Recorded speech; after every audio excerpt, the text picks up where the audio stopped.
Okay. Carissa Pavlika, TV Fanatic. Hi. Hi. Hello to you both. Hello to you.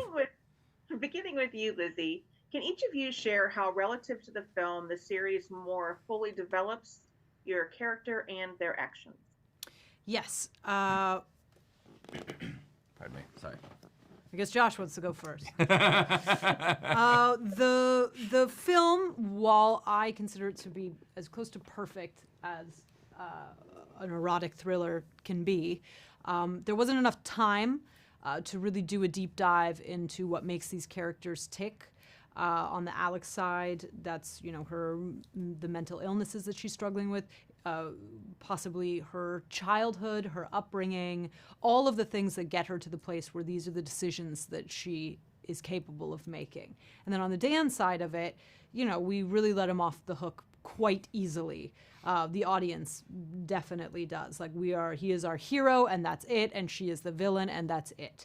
I think that audiences require a bit more nuance, specifically around these types of questions: mental illness, infidelity, and with an 8-hour limited series, we have that breathing room to roll our sleeves up and get into it.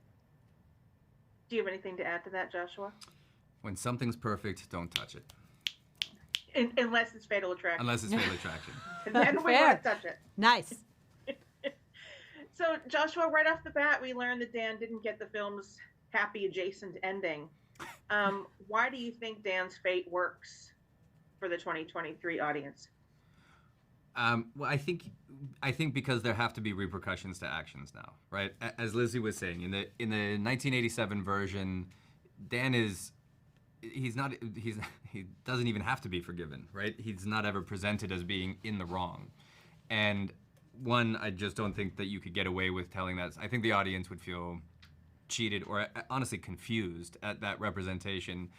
But also, I think the narrative is richer when you get to see all of the players, but particularly like your two leads, as rich characters, right? People who are capable of doing very good and very dumb or bad things. And what was interesting to me right off the bat on the Dan side of things was, look, we get to see him make these choices, and then we get to see the immediate, like the proximate repercussions of those choices, but we're also going to have an opportunity to jump way out in time and see what those things do over the course of a lifetime, basically, right? Like how that really impacts his wife, his child, himself, his friends, his work.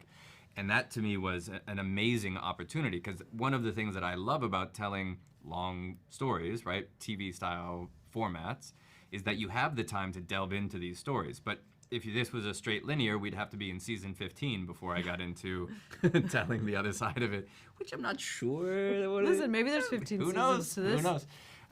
But here I had the opportunity to dive into season 15 and season 1 and really examine like the A side, B side of this personality.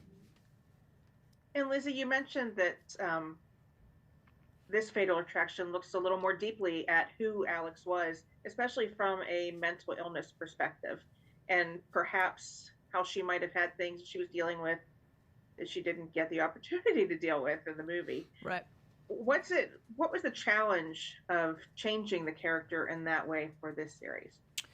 It felt more like an opportunity than a challenge. And I know just based on reading interviews with her that this was one of the things that really frustrated Glenn Close, because she did do all of that work on Alex's inner mental illnesses and her inner turmoil.